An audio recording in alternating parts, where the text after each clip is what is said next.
you have to make content that you enjoy watching. You have to if you enjoy watching high energy content, but you're more low energy, the things that you pick up from watching those channels are not going to necessarily work for you as much. You know what I mean? Like low energy streams compared to high energy streams, like the way that those channels are constructed and everything are totally different because they have to be different people. And so, like it's so different like between those two. So if you're picking up things from a high energy stream but you're a low energy streamer, it's not really going to mesh that well. So you have to make the content that you would enjoy watching, and it's difficult. Like it's not the easiest thing talking all the time and being loud and excited or whatever, but if it's something that you enjoy watching, that's something you have to condition yourself to be able to do, and it does take a lot of time. What's going on, guys? Welcome back to the Stream Key Podcast. It is Monday. This is our weekly show here at TRUgaming, where we help you level up your stream on Twitch, Mixer, YouTube, Caffeine, DLive, everything else that's out there. Lots to talk about this week with Shroud moving to Mixer. That's going to be a huge discussion point this week. But we do have 3 guests who are coming back this week. All have been on before, so they're just recapping on the show. First up is Tran, here for the second week in a row. Don, how's it going, man? Good to be back. Thanks for having me. Yeah, man. Thanks for coming back on again. Obviously, you liked the last one a little bit. Willing to come back on? Yeah, I had a lot of fun, and the second was over, I pinged you on Discord in some form of fashion. Hey, is there a spot next week? I'd love to be on again. Yeah, awesome. So we get to know you even better, which is pretty cool. Yep. Secondly is Sadomi, joining us plenty of times now. Sadomi, how's it going, man? Good, man. This one I'm just a co-host occasionally, so yeah, that's cool. I love talking about it. It's always fun. Yeah, you and MPI are like slowly becoming the 3rd and 4th regular guests. So it's working out. Last but not least is Veli. How's it going, Vel? It's going, man. How are you doing today? Good. You're looking much brighter today. Yeah, just in a bright mood. Nothing to do with that big light over your head there at all. No, I don't even know what you're talking about. You're glowing, my friend. Right. Thanks. So if you guys have not seen the show before, the way this works is the first 10 to 20 minutes we'll go over the news. There's a lot of news this week, mostly just big news. So that might take a bit longer. And then the rest of the hour and a half will be calls and questions with you guys. So you can call in and give us your thoughts on the Shroud move or anything else we're talking about or something else completely with your own stream. And if you can't get to Discord for any reason, you can just @TRUgaming in the chat with your questions and takes, by the way. If you have thoughts on a topic that we're talking about, please feel free to just tag us with your thoughts, and I'll try to bring them up during that discussion, because I think that'll be better during the news segments, for example. Like if we're talking about the Shroud thing, but you don't want to call in, you can just tag us with your thoughts, and we'll kind of bring that into the convo. So, but first, let's just really quickly do a recap on what everybody streams here for people who are listening for the first time. Don, can you just give a quick elevator pitch of what you do on Twitch?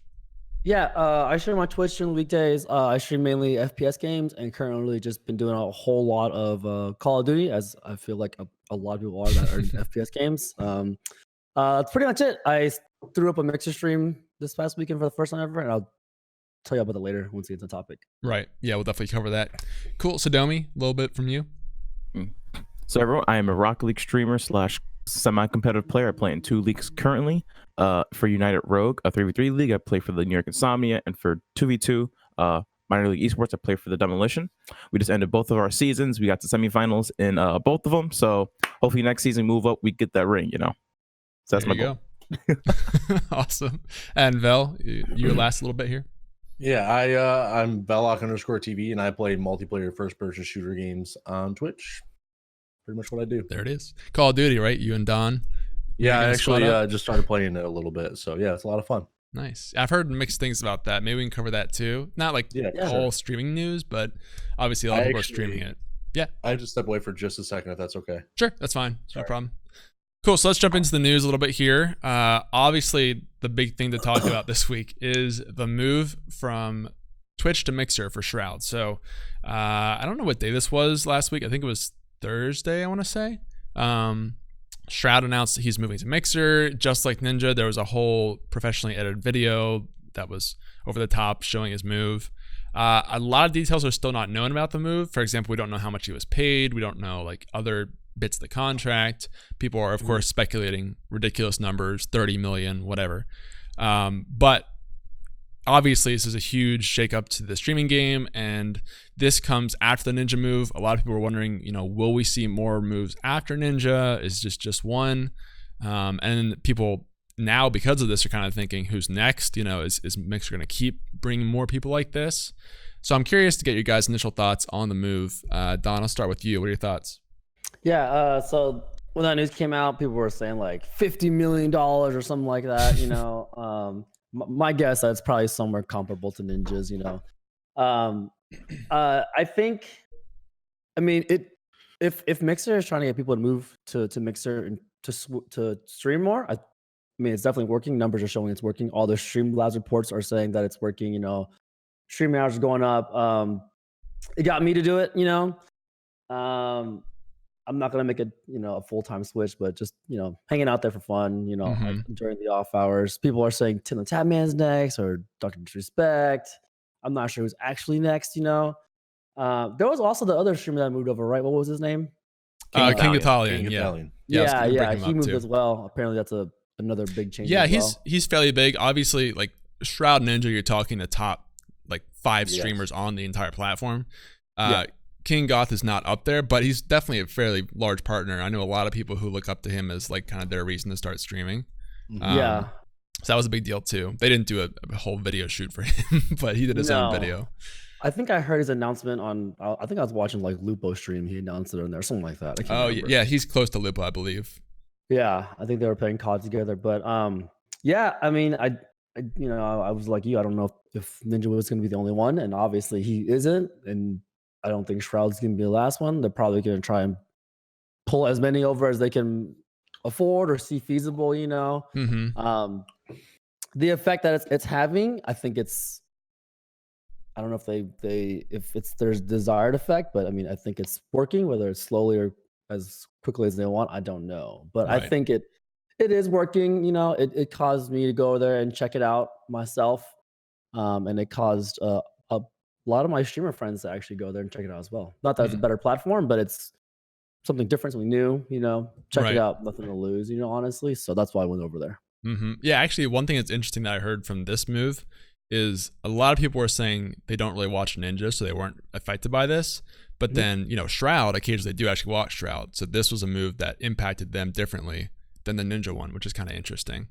I also don't watch Ninja, and I barely watch Shroud either. I went over there to look at other like streamers, see like how the streams like, are they kind of quality is it, and how does the interface work? Because it's totally weird. It's totally different. Doesn't mean it's bad. It's just different, Right.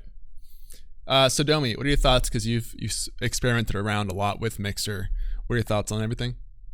Yeah, dude, like I said, Mixer, like, it's a very different platform, and I'm glad that more people are going over towards Mixer, because simply put, from just a streamer perspective,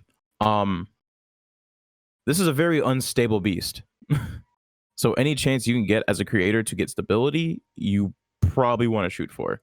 And so I know, like, you're huge on Twitch, probably not worried about stuff, but if you have a guaranteed contract with Mixer, then that's kind of safe for you. You have a bit more creative freedom. You don't have to like Ninja's a good example. Shroud, not so much. Shroud can pretty much do whatever he wants, and he's fine. Ninja, he stops playing Fortnite and plays Call of Duty, and numbers drop, subs drop, whole thing. So from a streamer perspective, I think that it's always a good. Like I said, if you can secure the bag, secure the bag. Simple as that. Fair enough. Yeah, but for platform's sake, it's great for Mixer, because that means, like I said, I always said Ninja was the first one, not the last one. They're gonna keep doing this. They're gonna keep poaching competition, because Microsoft tends to do that. So we'll see how it keeps playing out. Yeah, there's a lot there. I think some interesting things there. We talked in the past about the theoretical Halo push that Microsoft and Mixer are making here. This is another top FPS streamer, and people tinfoil hat are kind of thinking it's all part of the Halo campaign here. Vel, what are your thoughts on hearing Shroud move over? I think it's awesome. I'll miss him on Twitch and everything, but it's good for him, and it's good for streaming on any platform in general, just for the sake of competition. and like everyone's been saying, it's a bigger deal that Shroud is moving over there than Ninja, just because Shroud does have that community behind him. Same as like Summit 1G, where like, you know, when Summit went to go play Sea of Thieves, it's not like he lost viewers or anything. He actually, like, I think he almost like doubled at the time. Like, it was crazy.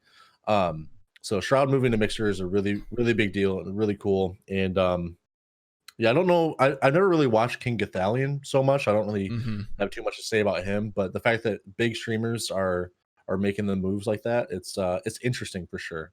Yeah, the Gathalion thing. That one I was a little bit interested in because it wasn't clear to me whether that was a decision that he made. Yeah, right. I assume that it was paid just because he's big enough of a partner that there had to be some communication there. Right. But it's interesting to think about whether streamers will start moving to Mixer on their own without getting paid, you know, who are fairly big. Yeah, I would like him to vocalize it, just because it as of right now, it seems weird that any like established partner streamer would just voluntarily move to a different platform that is known to have less viewers on.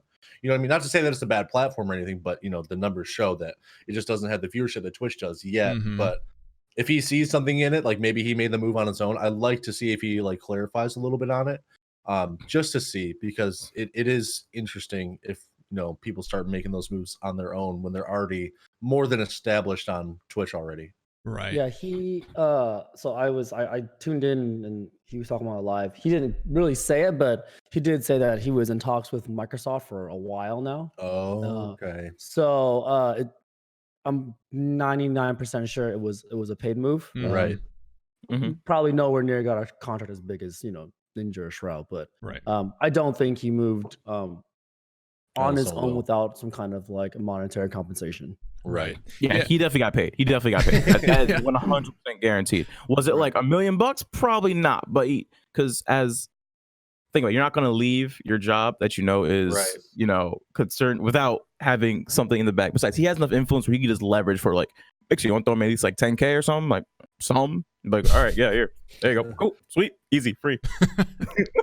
So going off this conversation, one thing that we've talked about with these moves is kind of when's the breaking point? Like, do you think that Mixer getting Shroud and Ninja is enough for them to sort of they've broken into the market now and they're a real contender, or do they need more streamers to bring over? What do you guys think in terms of like when Mixer hits that point of being a real full competitor for Twitch?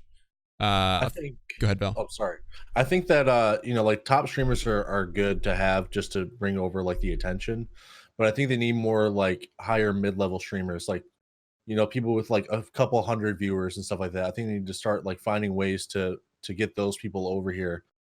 Just to, you know, you got to fill out the middle somehow. Like, you can't just have only top tier streamers on there, then everyone else is just trying to scrape by. You know what I mean? You have to show that it is viable for anybody, not just the big people who are getting paid to do it. Right. So, and that should be something that starts happening. Like, you think Mixer should pay them to do that, or is it gonna have to get the point I think where they should start making some sort of incentive. I don't know if they would pay them. Like, I don't know, like, because obviously that's not a multi-million-dollar deal to get like, you know, somebody with 300 or 400 viewers. But you know, just something like maybe they can like offer a little bit more exposure, you know, a little bit more discoverability and things like that.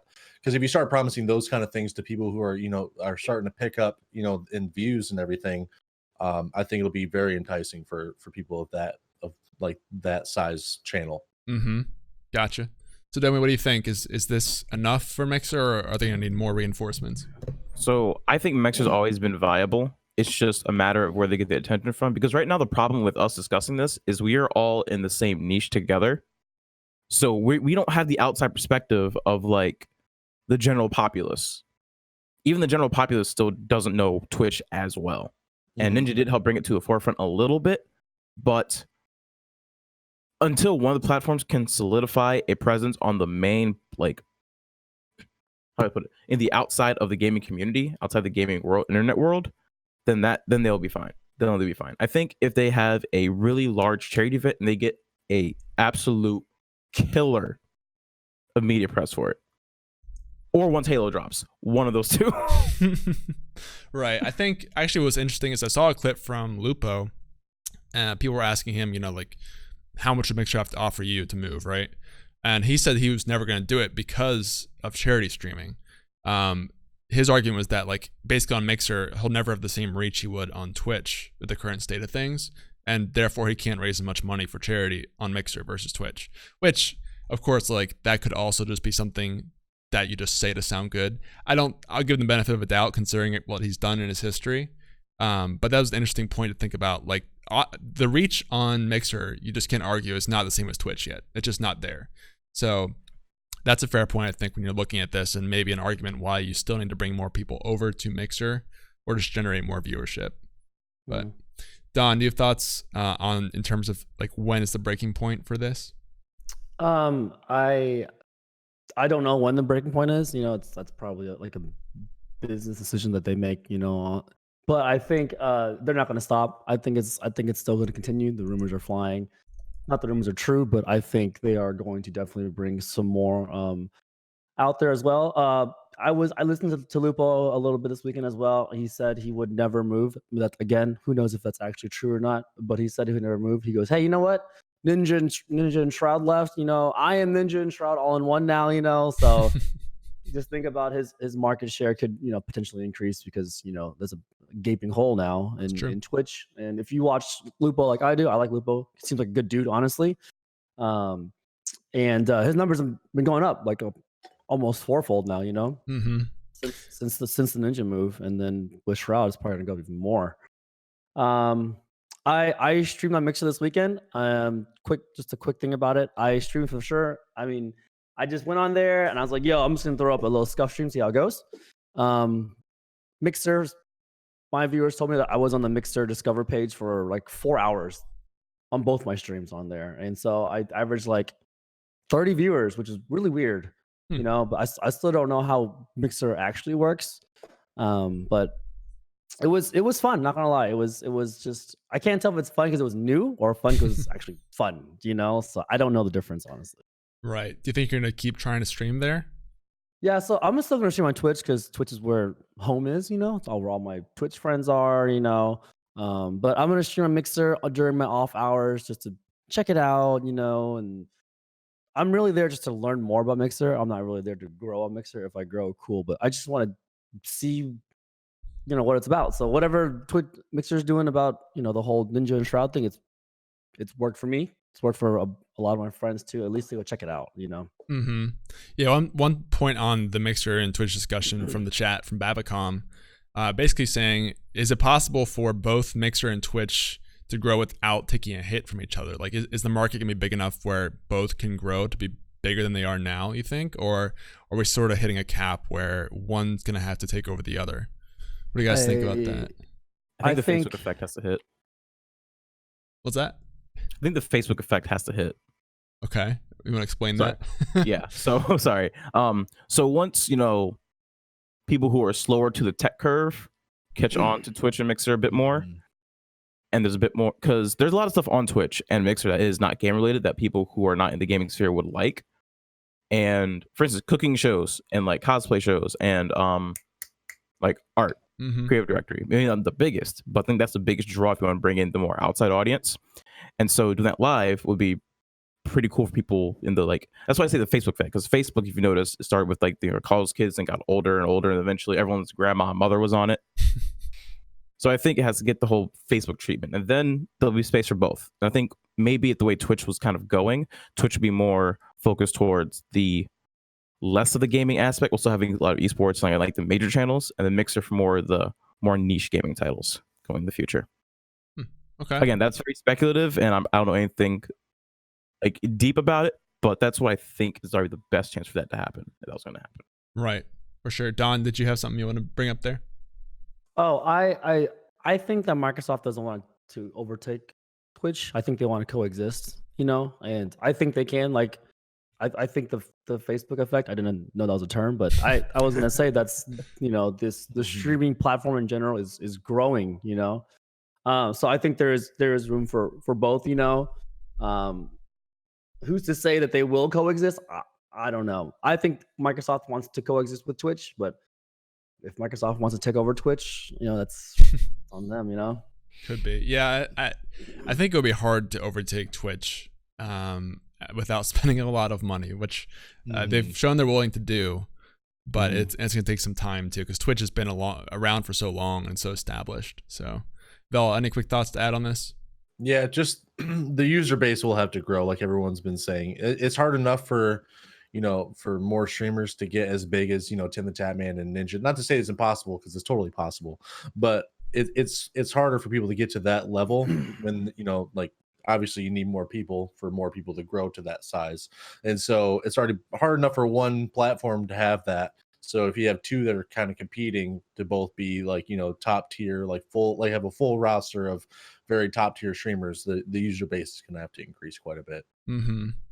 Yeah, especially because like the viewership side of things is a challenge. Yep. That was really interesting that Mixer, despite seeing more streamers than ever, this is before the Shroud thing, the viewership is going down, which is kind of unfortunate. So they've kind of solved the issue of getting streamers on there. It seems like streamers are moving pretty quickly to Mixer, but viewers are not. Probably because like live streaming viewership, learning how to do that is still a pretty new experience.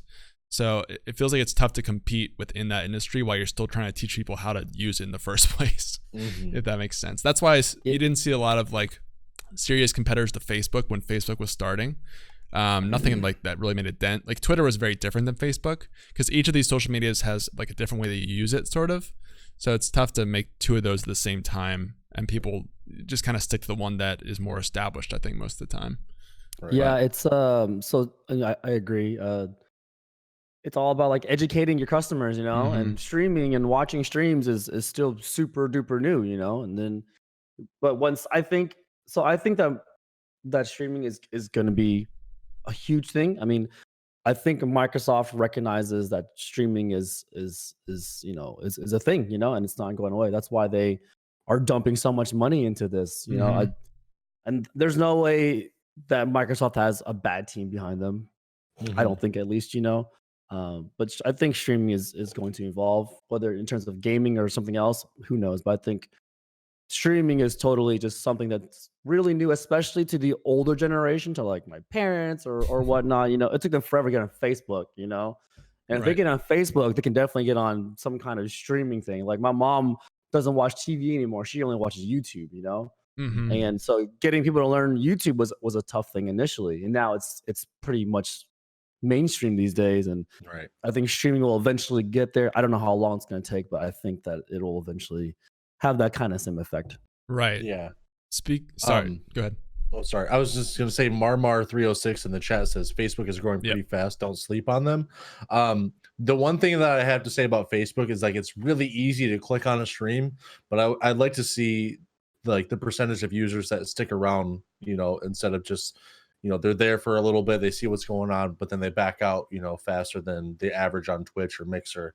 I'd like to see like hours watched is one thing, but like per user, I want to see the average of watch time. You know what I mean? Like that's what I'm really interested with Facebook gaming, because you can always just scroll through your Facebook wall and like, oh, I'll click on that for a second. Oh, I don't really like them. I'll go back to just browsing through Facebook.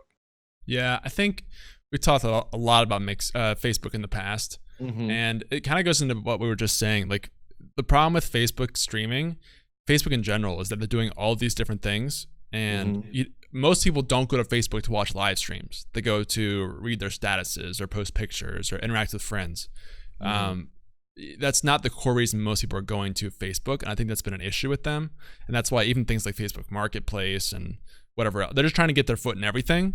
And of course it's going to work to some extent because their user base is just astronomical, but I don't think they're really going to get that same definition in their brand the way that Twitch or Mixer does, because that's what the platform is for, There's also been a lot of accusations of Facebook boosting engagement numbers and kind of inflating those on the user side, so there's a lot of worry there, but it is definitely growing, so we'll keep an eye on it for sure. But also, go ahead. This is, maybe it's just me, but isn't Facebook geared towards like an older audience? Like I'm in my 30s and I don't use Facebook anymore, and then I have a couple of small businesses, and my employees are teenagers and college kids, and they're never on Facebook ever. They're only on Snapchat, Instagram. They don't even have Facebook anymore. Maybe that's a way, if you kind of want to approach streaming or whatnot in a different sense, you want to reach an older audience, maybe Facebook might be the move for that. That's I have no idea, but I think the audience in Facebook might be a little older. Who knows? Could be. Yeah, across social media, I definitely agree. It skews older comparatively. Facebook's interesting though because like I think Sadomi was saying earlier, it started with college kids and now it's the older generation. So it's almost like everybody has a Facebook, but it's a question of who actually uses it, which is still just massive though because their user base, even if you're not using it actively, is huge. So and the thing about social media is too, and the point to get into is the way you have to learn new social medias, because right now this generation just moves stupid fast with technology. Like TikTok didn't exist 5 years ago, I don't think. I mean, maybe under Musically, but it's over millions of people use it to this day, and people just learning Facebook now will have to learn a new social media platform in another few years, and for some people that is a lot to take in. So, but I think as we get older, as like humans in general, kind of get used to the technology, get used to different social media platforms, kind of the world's turning, we will get faster with adapting to it. But I think as you get older, you're going to slow down with learning new platforms unless you actively keep up with that. So that's kind of part of that. For sure. I think that's always been the case, just generational differences, and you get used to what you're used to, sort of. All right, so let's move on to the news here a little bit more. That's definitely the biggest piece of news. We already kind of covered the King Gothalion move as well. There was a new feature announced from Twitch called surge pricing. So I'll post a link to this in the chat if you want to read the whole article. Basically, this is a limited test they're running that is going to be, if you run mid-roll ads during your stream, you'll get 50% more kickback from that for revenue. I guess that's due, they said it was due to like huge demand from advertisers on Twitch. So basically they're just increasing the cost of advertising to accommodate the huge demand. So this is something that's only open to certain people. The TRUgaming account actually got it, interestingly, but it's like, it's not just partners, it can be affiliates as well. And they send you an email if you have access to it. It sounds like it's just gonna be something they're gonna roll out to everyone eventually, but they're just kind of testing it right now. This reminds me a lot of, if you're familiar with like Uber, they have the surge pricing, that kind of thing. So some quick thoughts from you guys. Have any of you tried running mid rolls at all yet, as all affiliates here? Is a mid-roll another way of an ad, saying running an ad? Yeah, mid-roll is when you actively run an ad in a stream, as opposed to one you get automatically coming into a stream. Yeah, so I'm totally against ads. I mean, I'm not like large enough to really run ads, but I was like, you know what? On Friday, let me run ads all day. Let's just see. And so on Friday, I just ran ads every time I went to the bathroom, which is a lot. Okay, and I ran ads, and then I didn't really see an effect on my numbers at all, honestly. And I don't think we can can we discuss like amount? Anyways, it really wasn't enough to justify it. So honestly, well, I will never run an ad again unless I am growing like at a massive rate. But me personally, I will never run. To me, it wasn't worth it. Would another 50% make it worth it to you? No. Yeah, that's what I think. That's how small. Right. You're right. I think. Go ahead. For every 1,000 views of each ad, you earn like $3.50. I think is what it is. So like, if you have like not even 100 viewers, like you got to run a lot of ads to make $3. You know what I mean? Yep. But I do think it's a better thing than just having somebody look at an ad as soon as they get to your channel for the first time. But still, like, no matter what, you're not making money from it regardless unless you get to that point where you can run that ad real quick and make it an easy $3. You know what I mean? Right. I think this could get better if once we finally get the ad rel updates. They still haven't made those come out yet for some reason. Right.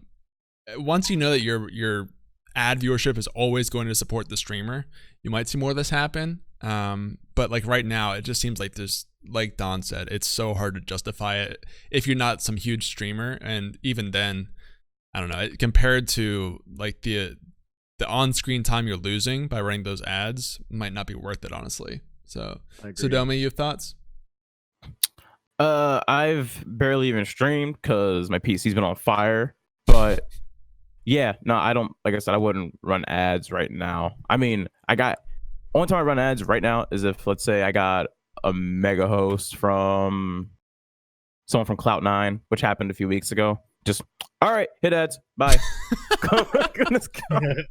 Wow, dude. That is, you know what? Sometimes you gotta push that sell out button when you got the opportunity. Nah. But honestly though, like the thing about ads, like kind of the only thing I like about the mid rolls versus pre rolls is I like control. Whenever I have control or something, I want that option all the time. So if I have control of when the ads play, I would prefer that versus, you know, like I said, someone comes in like I'm in the middle of telling a great story and they hear, "Welcome to Nivea." No, like, listen, if you're here to hear me talk my mess, then I want you to hear my mess to be talked. Mm-hmm. Yeah, so I think it'd be interesting to see. They said there's a huge amount of demand from advertisers to advertise on Twitch. So I think it'd be cool to see just increases in your CPM across the board if that's the case. And like I think the way this test works is you just get that net bonus for the entirety of the test. It's not like it's from 6 to 12 certain nights or something. When I was reading on it, it's just until they stop the test. So that'd be interesting if we just see actual revenue cut increase as we see more people advertising on Twitch. Again, maybe it means more ads on Twitch, but at least you're getting more of a kickback for it, and viewers know you're supporting the person with that ad instead of just supporting Twitch. So, interesting feature. Just want to bring that up. Couple last things. Really, the last big thing we had this week was Loots is being sued. I bring this up because I know quite a few people use Loots in the community. So Loots is that thing, if you're not familiar, that will show the little graphics on your stream of something, and you get a payout based on the impressions, if I remember correctly. They're being sued. Supposedly they won't say who by, but it's pretty implied that it's Twitch that's suing them. So any of you guys use Loots on your stream before by chance? No? Have you seen Loots on other streams though? Maybe? I've seen it. I never really interacted or kind of paid attention to it. I just kind of ignored it, you know. I kind of just watched the streamer, but I personally I don't have any experience with Loots. Sure. Yeah, I think so. We haven't used it, but I've seen it on a lot of people. So like Britt Wolf, for example, used it and made a whole thing about it. Just kind of interesting to see that Twitch is, well, we don't know it's Twitch, but there's action being taken on these types of companies. And I just want to put that PSA out there in case anyone's using it to make sure that you know that might be going away, and make sure you sort out all the revenue stuff there. If you have like a payout waiting or something, they have some, I didn't read all the details, but they have instructions for you. So make sure you read that. I think that was the last actual news topic. So we'll start opening up to questions and calls now, guys. If you would like to call into the show, you can do so by joining our Discord, which I'll post for you right now. You need to join the voice chat in there and accept my friend request, and then I'll bring you on the show. Callers get priority on the show. If you can't call in, don't worry. You can just always ask your questions in the chat, just at TRUgaming, with anything about, you know, Shroud and Mixer, or your personal stream, you have an issue choosing the game, or something with the new Call of Duty. Let us know, and we'll talk about it here on the panel. So, yeah. Let me check the calls really quick. Okay, we are open on calls right now if someone wants to jump in. But, any questions we missed here in the chat? Some people were asking about the Shroud and Mixer thing after we'd already talked about it coming in. So if you missed that and you want to bring up another point, please feel free to call in or ask it in the chat, some angle on that. I did have a question for you guys though. So thinking a lot about this, with Mixer making such a push and being so tied into Xbox, do you think we'll see other streaming platforms based around consoles in the future?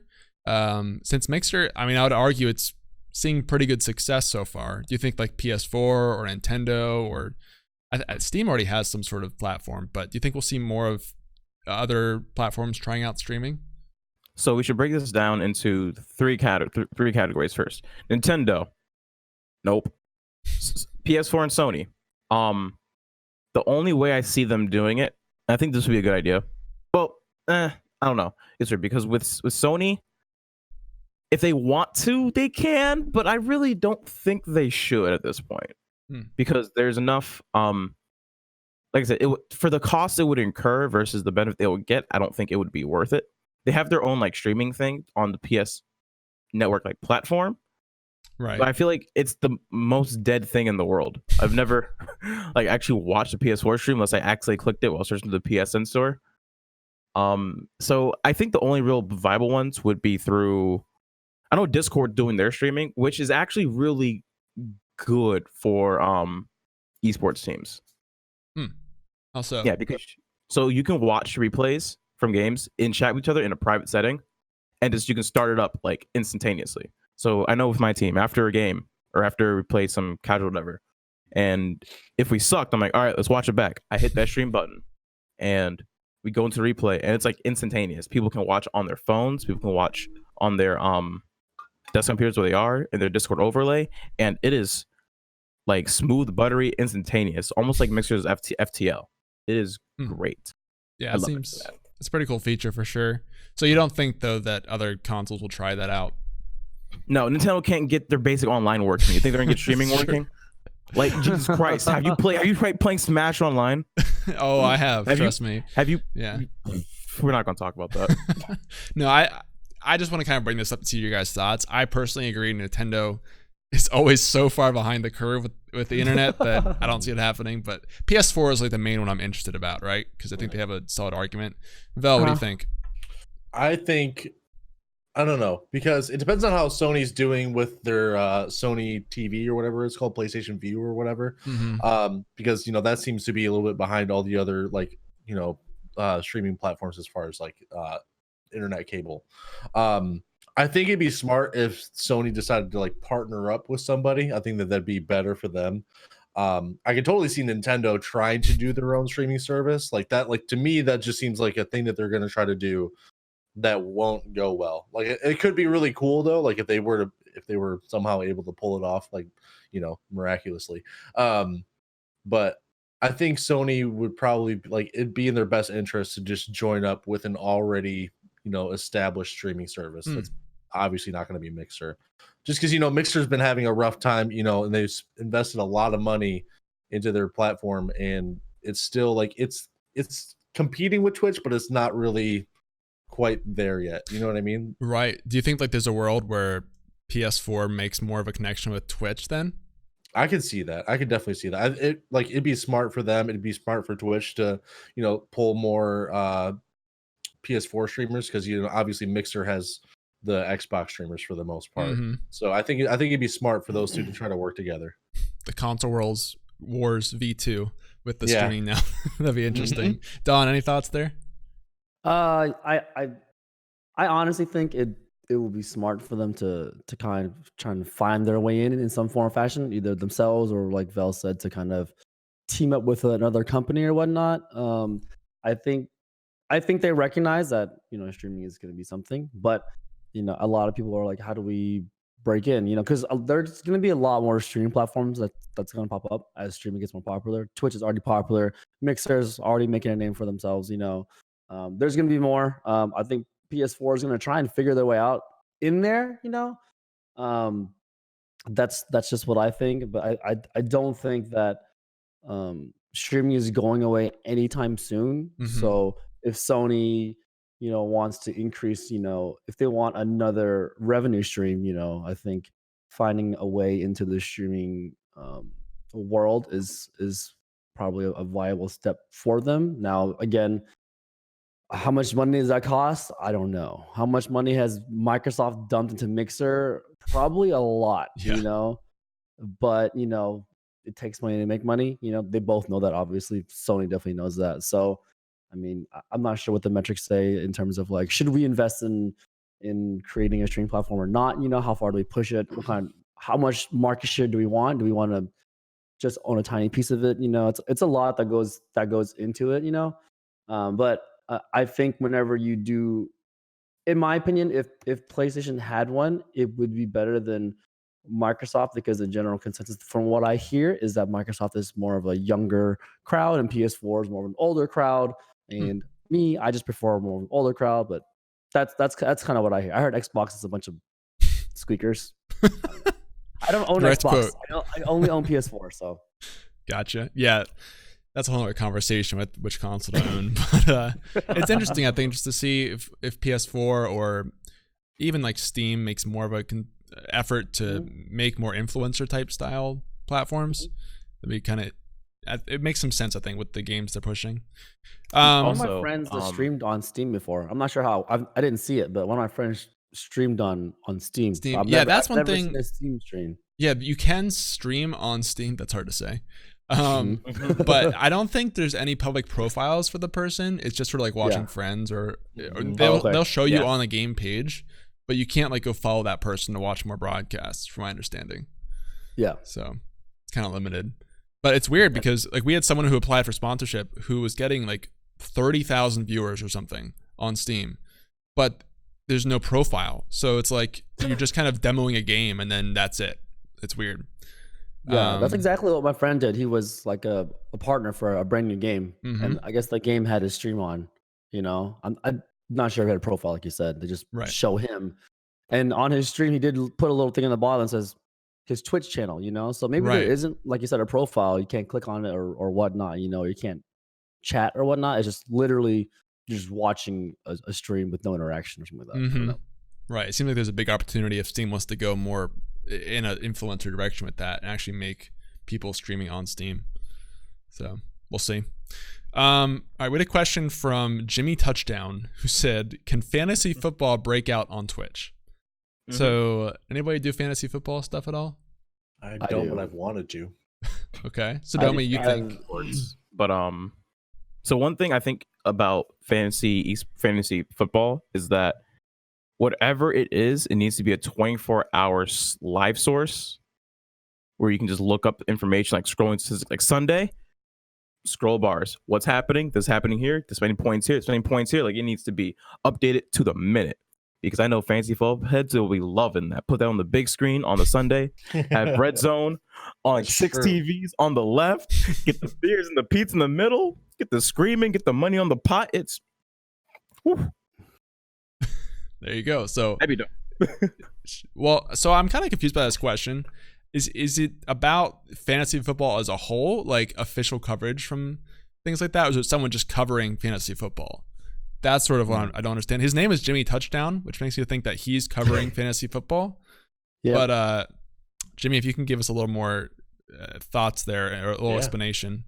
Don, you. Sorry. Go ahead. I'll add one more thing. Before anyone ever asks, like, can X work? Yes, it can work. You just have to know how to make it work. Okay. Like again, Henry Ford. If you ask people what they wanted, you know, faster horse, and now we have cars and we have Lexuses and like Porsches, things that go like 1,100 miles per hour. Well, I say thousands, but yeah, no, it's never if something will work. It's how are you going to make it work? Right, for sure.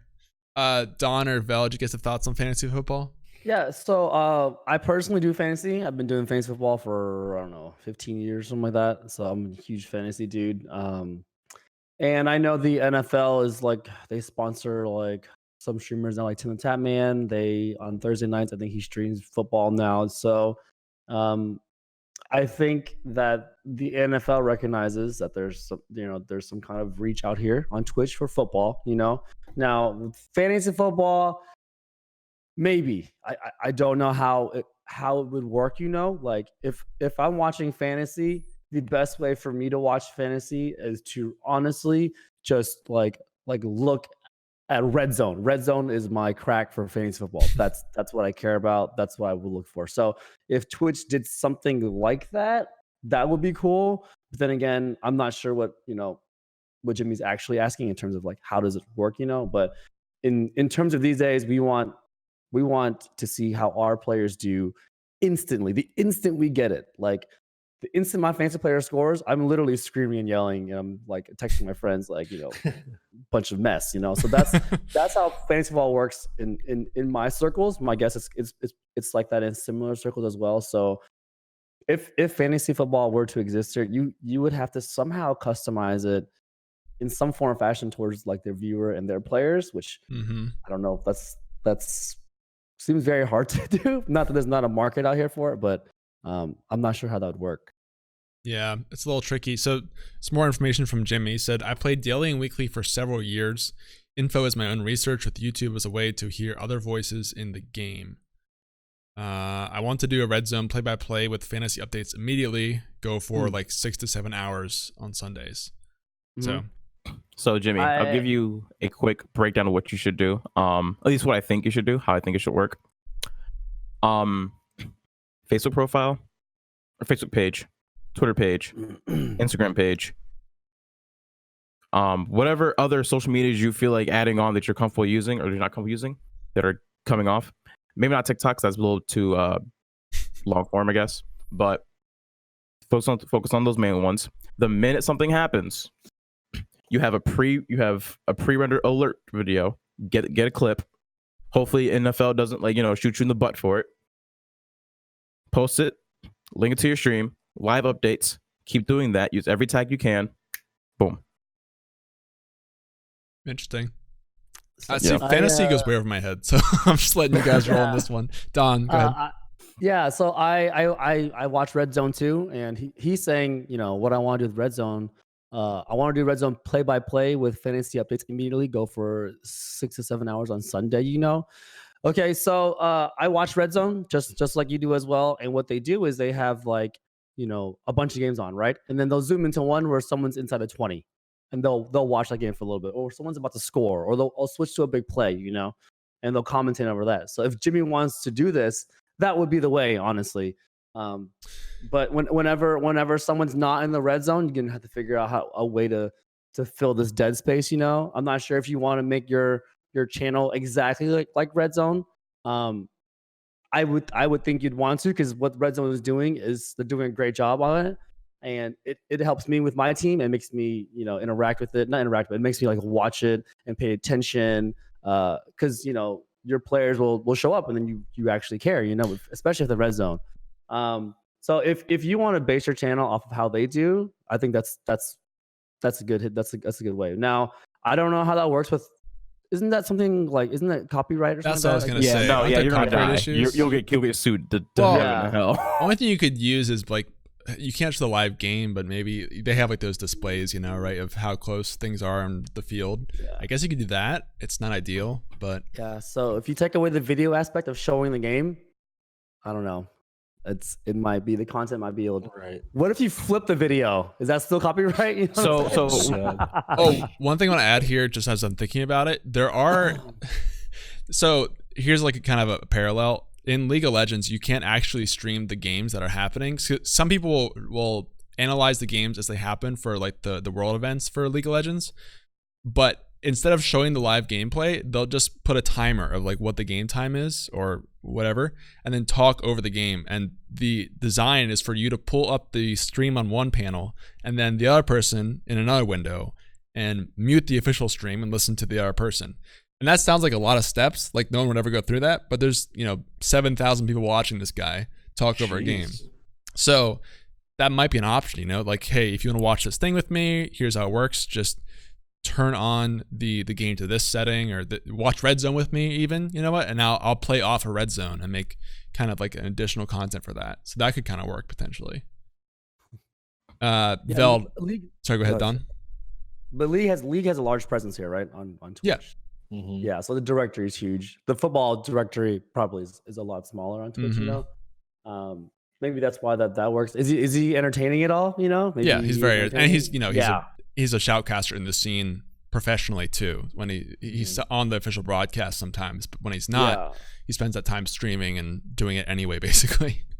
So. I think if Jimmy wants to do this and he figures out a way to do it, it's really, people are going to be there to, even though it's football, they'll be there to watch you. So it's going to be as successful as you make it, honestly. Right. I think I kind of like Sadomi's idea right now, because you can't show the actual video of the game going on. I like Sadomi's idea of a 24/7, like these players are doing well. These are the players that you should, have lined up for this upcoming game. And then honestly, the way to monetize on that is once you do get the availability to do it, you should do. I mean, this is something that you easily could make a subscriber only stream. Because people don't really subscribe to informational things on Twitch, people, or anything really. You don't really go to the Pro League channel and think about subbing to that channel necessarily. I don't care to sub to anything as far as professional gaming related, you know what I mean? So if you you could easily monetize on this and make it a subscriber only stream, because people will pay that $5 a month just to get those statistics faster and quicker than any of the people they're playing against. You know what I mean? I think that'd be really, really cool, to be honest. I'm liking that idea a lot. And so I know Vel's gonna agree. I'm gonna say this, Jimmy, read. There's a book called Crushing It or Crush It, the first one. I just read that. I'm just reading it, and yeah, read that, and you're good. You will. I think it's a lot of good information there for you. And quite frankly, like I said, you also want to think long term. You don't want to take the video and make it 4% transparent, and like you want to keep it right brand safe. Think about long term. Think about the bag at the end of the road. Okay, if you can provide something that's good, that keeps with everyone's copyright, keeps everybody happy, and is worth the value, then guess what? You can pitch that over. Let's say ESPN wants to jump into Twitch 5 years later, because that's how they work. Let's say that, other sports outlets want to do the same thing. You just go like, hey, I already do this. I will do it on your program. Just, pay my rent, give me $2 extra, and, we're good. We'll make it work. Give me some employees. We'll make this work. Yeah, I think there's value there in terms of, like, I don't know any other streamers doing this. So you definitely have a unique example of content that people aren't making that could help you. And even though the directory isn't there right now on Twitch, it could be that people just haven't found the right way to do it yet. And you could kind of build a cool audience around that, I think. So cool. Thank you for the question, Jimmy. Hopefully that helps you out. And we'll keep talking about this. Purple Fox had a question as well, who said, what is with these Miller Lite commercials now? What are the thoughts on companies getting into the gaming market that are not directly related, such as Miller Lite? So for anyone who somehow has not seen this ad yet, because it's everywhere, Miller Lite talked to a couple streamers, I think mostly streamers, about mods, and it's all, support the mods, and Tim the Tap Man drinking a beer, and yeah, for the mods. So it's interesting because it's not just a straight ad they're throwing on Twitch, right? They're actually interacting with the streamers and helping them make the ad. So have you guys all seen this ad going on Twitch? Okay, Vel has. Don has not. Yep. Sadomi? No. You have two. I have ad block. I don't ever see ads. Okay. Well, Vel, since you have seen it, what are your thoughts? And you even, you watched him regularly. So maybe some thoughts there on seeing him in an ad for Miller Lite as well. I honestly thought it was cool. I think they sponsor him, don't they? Doesn't Miller Lite sponsor Tim the Tap? Yeah, could be. Yeah. So like it made sense for him to be in that video. But I think it's cool. Like I don't see any issues with like say like Lunchables wants to get in, like throw ads on Twitch. Like no one's really going to complain too much. You know what I mean? People are just trying to get ads out wherever they see an audience. And like, that's just the way that the world works. If you have something that you're trying to sell to people and you see an audience that you're not targeting yet, you're probably going to try to target that audience the best you can. Right. Yeah, I think it makes sense to use the people on that platform too, because obviously this ad is going to do better than just some generic ad that they're putting on TV. And hey, they're also putting it on Twitch too. Yeah.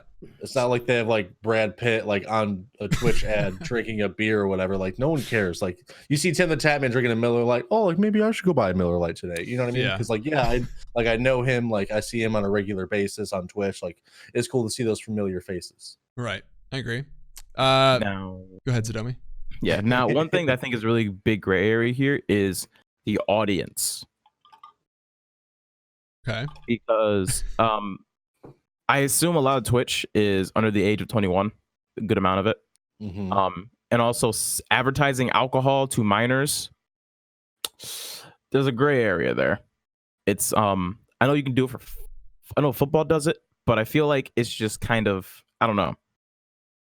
I feel like there's gonna be some kind of not backlash, but some kind of like, does the stream have to be rated mature to take a beer ad in the future? It's kind of interesting. I think if Twitch had like an 80% under the age audience, you know what I mean? Like then there'd be some issues, but it's not like it's not like Twitch is only minors. You know what I mean? It's not anything like that. So when it really comes down to is like you're gonna see an ad regardless. Like the kid's still gonna see the same. Well, not the same because you can't like show anybody drinking beer on an advertisement on television. That's the only real difference. But you're still gonna see advertisements for alcoholic beverages on cable. It's like it's not up to the company running the ad, it's up to the parents parenting. You know what I mean? Yeah, that's like a whole nother discussion that like I'm not trying to like get anybody mad at me right now, because someone could be like, well, like shut up, like this is like just like that's what this is. No, deep down parents are not rational when it comes to their children. So okay, next question please. Let's say hang on. But let's say Fortnite and let's say Tim's playing Fortnite or something, and then his beer ad comes on, and little Timmy's mom walks in like, "Why are you watching this man drinking a beer? This is a Christian household." And then you get a whole, like, I don't know. I feel like you can be careful with alcohol and like vaping ads for sure, just because I feel like there's so much that can go. It's the same as negatively cable, though, for if you it. think about it. Yeah, you know I what mean, it's the same as TV, YouTube. It is. I Mhm. mean, It you is. can't control who. It's up to who is the watching user and the user's parents to know what that kid is doing. You know what I mean? Exactly. Like, Yeah. that's Right. what it comes down to. Absolutely. Cool. So yeah, I think overall though with these ads, people are gonna want to advertise on Twitch. It makes sense. Companies, and it makes sense also to use the Twitch members, streamers, viewers, whatever, because it's gonna be a better connection with the audience. So I can't really blame them for doing that, to be honest. If you want to get into the whole, I think part of the question that Purple had was using non-gaming things advertising on Twitch, right? So like beer is not directly related to gaming as opposed to like a keyboard or a mouse or something, right? Yeah. Have you guys seen examples of that more prominently on Twitch lately? Things that aren't related to gaming at all? So Quip. from a business sense, and it honestly makes sense. It makes sense to try and reach a new audience. You know, is this audience for you? Who knows? That's why you kind of like you take a chance and you spend this money and you try and reach to a brand new audience. Maybe it'll help your brand. It'll broaden your reach. You know, in terms of if you're a beer company. I mean, a long time ago, Red Bull wasn't into any kind of esports or whatever, and they went and sponsored Nade Shot, and now Red Bull is becoming not synonymous, but they're a pretty big name in Well, the she was gaming, at first. least, gamer feel, So it's good to see like companies reach out to other platforms, other audiences, Twitch being one of them, or whatever. You kind of have to try and do all this stuff to kind of like market your brand. So I don't think beer is going to be the last one. I think you're going to see a whole bunch, in my opinion. I mean, as streaming platform grows, the audience grows, and you as a business person, I think it'd be smart for you to try and run this ad, try and reach out, try and basically grow your business, Right. and you won't know until you try, honestly. So. And honestly, advertising is probably pretty cheap for Twitch right now compared to a lot of other social medias since it is so new. So I agree with that. Makes sense. Pearl Fox had another question that is kind of tangent off of that, but I want to jump to British since he's calling in, and then we'll get back to Purple for a sec. British, as always, is calling in, so I'm gonna pull him in. Our weekly guest now. Yep, pull him in now. There we go. British, hello, you there? Hello. Hey, what's up, man? How are you? I'm alright. How are you guys doing? Doing good today, man. What do you want to talk about? So, this been kind of on my mind recently. So, of course, I've been streaming over like a year, and I know that's like not a lot, but I've seen like kind of my friends kind of get a community or like grow faster just in the months they've been streaming. And of course it's kind of hard to not kind of like feel like you're doing something wrong, or like there's at least something like you're doing something different or wrong. And of course part of like streaming you kind of like do networking, and that is very difficult for me because the only like kind of meetups kind of like that is in London, and that's for about 2 hours from me, so I can't really make that journey. So what I'm asking is like, what can I do to like network or like kind of in that aspect? Yeah, so I think you kind of have two questions there too. Honestly, you have the first bit, which is how do you kind of deal with comparing yourself to others who started when you did or are in the same communities as you and are going faster. And then two, how do you kind of step out of your comfort zone or find new ways to network based on your limited abilities with your current situation? So I'll throw this to Vel first because he was nodding very enthusiastically. I've dealt with this before, you know, like, and I have so many friends that have streamed even shorter than I have. Like Don Tran has been streaming for way less time than I have, but he has more viewers. And like the first thing you're doing wrong on Twitch when it comes to things like that is worrying about what somebody else is doing compared to you.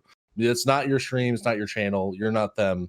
Like there's so many different variables on Twitch that like come into play when it comes to how fast you grow, that like there's really no like specific reason.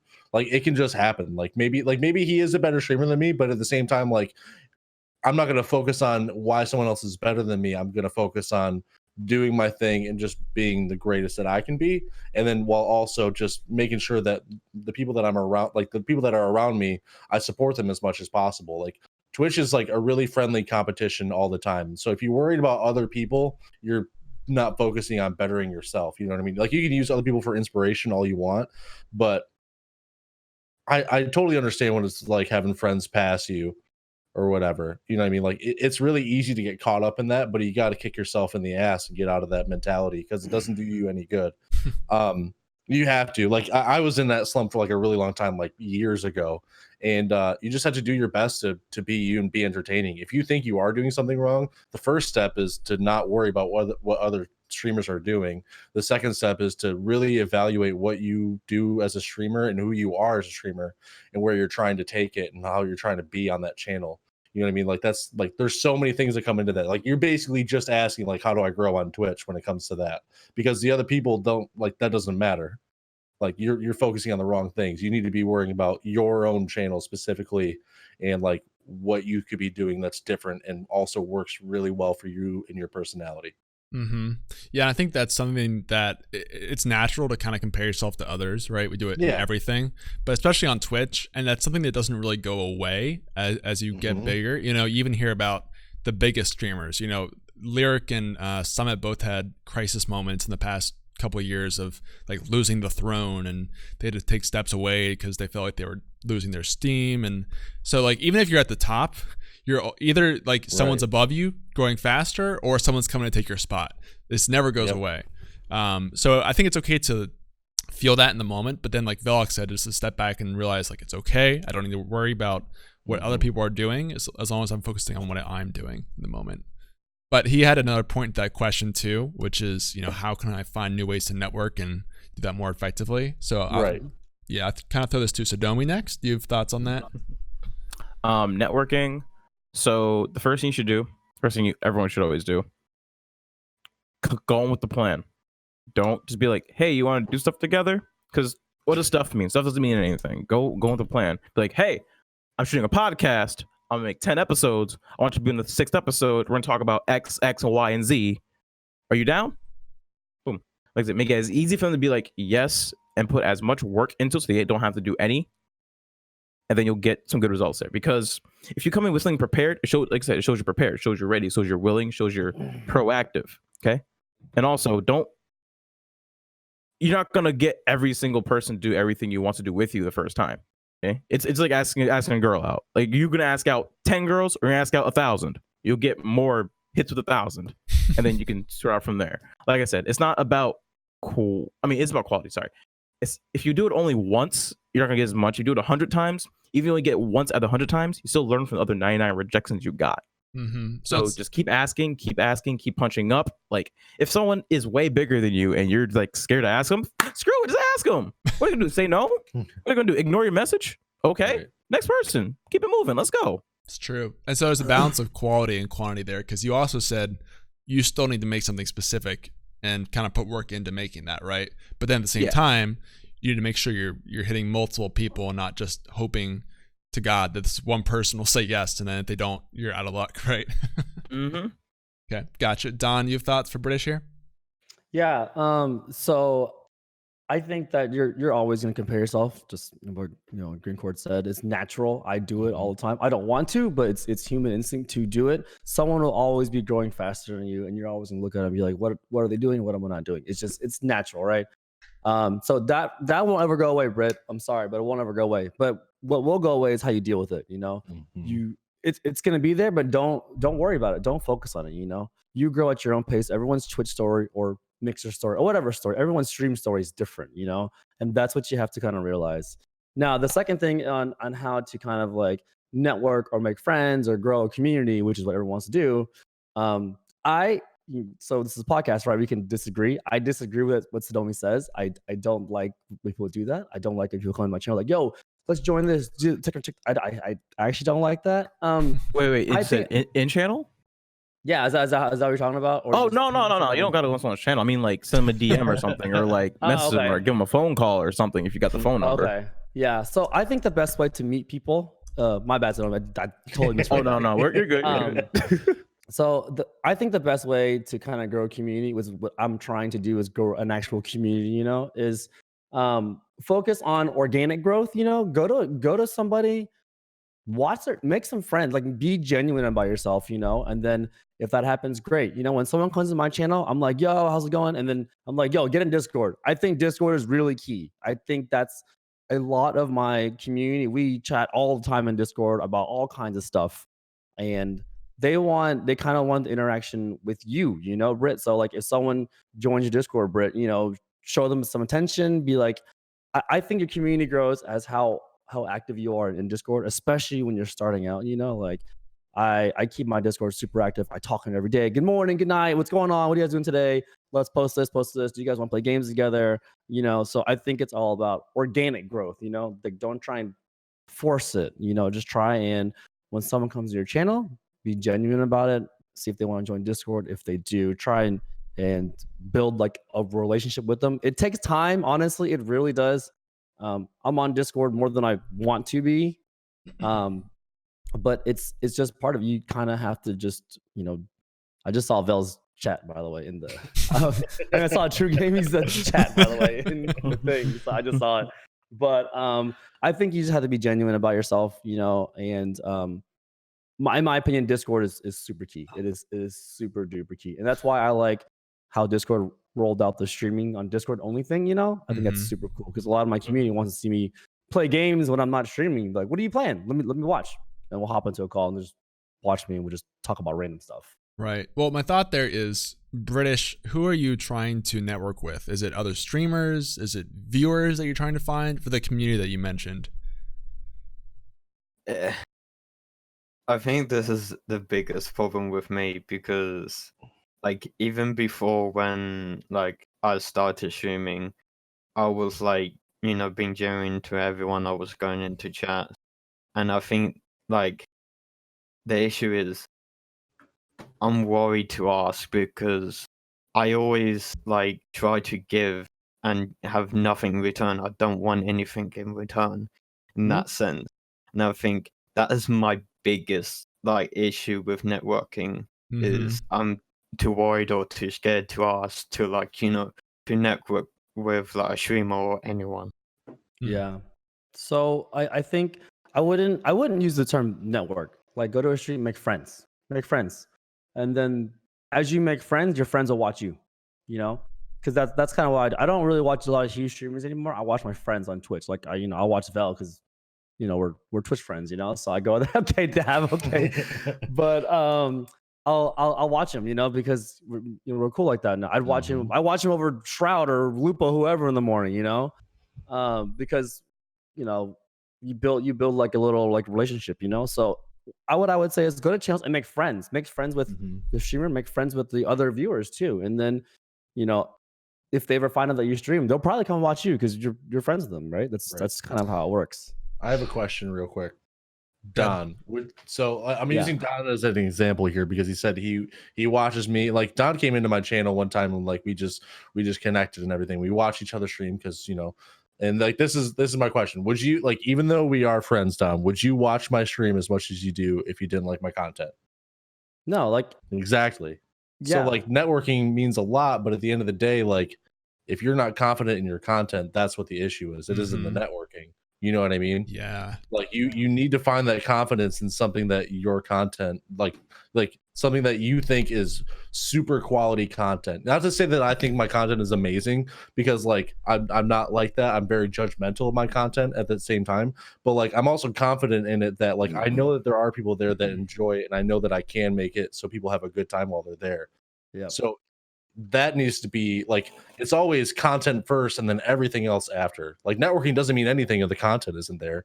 You know what I mean? Like I can network with you all day, but like if my content isn't up to par with what it needs to be, I might as well not even be streaming. You know what I mean? It's gonna have the same outcome. This is what I was going to try to mention. This is a tough concept. No, but like when you're networking, I see a lot of people who spend a lot of time watching streams who maybe stream themselves. But then the thing with this is, like you said, you have to have good content. You have to have a reason for someone to come watch you. And I don't think, honestly, just being friends is enough for that. Right. Which is like a hard truth to talk about. But this is why like it's important to have some ego as a streamer. Obviously, some people go way off the deep end with that. But you have to have confidence that what you're providing, like Vel said, is worth watching, and that you have a reason for people to follow you and to watch you and be part of what you're doing. And of course, like that is made stronger by spending time in other people's chats. But the thing is, you have to have something good to show them once they show up on your channel. Because I think a lot of times people, like Don said, will come check out your content. Like if you're friends with them, they'll stop by and watch it. But if they get there and it's super boring, doesn't matter if you're really good friends. I mean, at the end of the day, they're probably going to go watch something else. Right. So that's like a hard truth that people kind of have to learn. And I'd say that because I see a lot of people kind of not learn that lesson. I feel like they spend all this time networking, but their content never changes. And you go watch that person's content and nothing's happening. So I don't know. So good. I agree and kind of disagree with that as well. Like for example, I'll use Vel as an example as well, right? I went to Vel's channel and we became friends, and I became friends with, I'm gonna call it your community, Vel, you know, like, and then I'm not sure what happened, if you rated me or how you found out that I streamed or whatnot, you know, but then somehow your community found out that I streamed, and a lot of them come in there now, right? Like you come in there, Stu, Britt, and you know, a lot of people come in there, you know, and they come and they hang out, you know. And so it's just, it kind of has to happen organically. Now watching your friends with bad streams, I know you say you don't do that. I still do that. Some of my friends stream and they're terrible streams, you know. well, it depends how close you are, I think, as a friend. Because there's a lot of people who have like decent connections with other streamers, and like you're there regularly, but you wouldn't call them maybe like your closest friend. If you're in like your top 5-10 people, some people are just gonna watch no matter what because they're your pals. But there's like that middle ground. There are some Twitch friends I met that have bad streams, right? And I won't say who they are, but I still watch them because I mean I liked my interaction with them because I know them as a friend, you know. Maybe that's content for me, you know. Maybe I like that's content for me, like you're saying. Content is kind of key. Maybe that exactly. Is for me, doesn't have to be the gameplay. It could be their personality specifically. One thing you have to think about when you are networking is that you're basically your own advertisement on somebody else's channel in a way. Like, don't go in there and be like and talk about your stream. You're not doing that. Like, you're advertising yourself and your personality, not your channel. But like, imagine like seeing a really cool ad for a show, and like you're like, oh man, I want to go check that out sometime. But the show sucks. Like, they're not going to stay because the ad was good. You know what I mean? Like, it's kind of a way to think about it. And that's like it's just tough, man. It really is. It is very tough, man. I think one thing I kind of want to touch on there too is like, be careful with your view. This is, I don't know how to talk about this exactly right, but I see some people who are streamers who spend way more time watching streams than they do streaming themselves. And to a certain point, I feel like there are some viewers out there who they're just in so many streams so regularly that the streamer almost doesn't think twice about it. Does that make sense? As opposed to like, maybe you see a streamer come in who is not often watching streams, and like that's a big moment because like, oh, this person's in my chat and they chose to watch me instead of like maybe someone who's lurking in 10 communities. While that view is very appreciated, it kind of like devalues the view because there's always everywhere. So does that make sense? It's hard to explain that, but that goes back to like having the confidence in your content. And I think this is why you see a lot of streamers not watching streams, because they are making content, and that kind of increases the value of when they are actually in a stream. So I know that's kind of high up there, but hopefully that makes a little bit of sense. Yeah, I kind of realize that sometimes when I'm watching streams. If I have like 10 friends I want to watch, I'm like, okay, like who do I watch? Do I like cycle through it, you know, or whatnot, you know? And I see what you're saying with like, you know, you as a viewer, you know. like you said, the more you work on your stream, the less streams you watch, or the less engaged you are. At least I always have someone stream up in the Right. background or on the side while I work on my stream. But yeah, it just the more you work on your stream, there's only so many hours in the day. That's what you have, and you have to best find how to spend those hours. Yeah, part of that is I think you should just make sure that people know that you stream, like you're a streamer and not just a viewer, because some people kind of I just see them in so many channels watching all the time but never streaming that I kind of almost forget that they stream sometimes. So I think that's important too, to make sure that obviously you don't want to just promote your stream, but people realize that you're a streamer first and then you spend time supporting other people when you can, if that makes sense. So, all right, that was long-winded, but thank you for that question. British, anything else to add there? Just like one thing to add on, like kind of the like looking at other like streamers. Like I can't kind of be harsh on myself because I look at other streamers that are high energy and I'm like total opposite to that, and it's just like I really can't be hard on myself because like if like for example comparing to Dawn or Val, they're very high kind of energy like streamers, but I'm very chill streamers, so like me to compare it to that is kind of unfair on myself. Sure, yeah, I think that's true. Well, my thought though is, do you mostly watch high energy streamers? Well, it's kind of a mix, like of what's like chill and kind of high energy, but for the most part, I do watch more high energy streamers than I do with like kind of the same as my own. I was just gonna say you should be careful to define yourself as low energy, because I think if that's something that you really enjoy watching in other people, you could find a way to make that more of what you do. So you don't want to box yourself in to say, oh, I can never be high energy, right? That's just not me. When you could probably work on it and make more of a high energy stream if that's something you wanted to do. Not that you have to. But Val, did you have something to say there too? Yeah, it's one of those things where like I know we've said it a lot on this podcast in the past. So like anybody who hears this is going to be, anybody who listens to all the episodes is going to be a little bit bored by this, but you have to make content that you enjoy watching. You have to if you enjoy watching high energy content, but you're more low energy, the things that you pick up from watching those channels are not going to necessarily work for you as much. You know what I mean?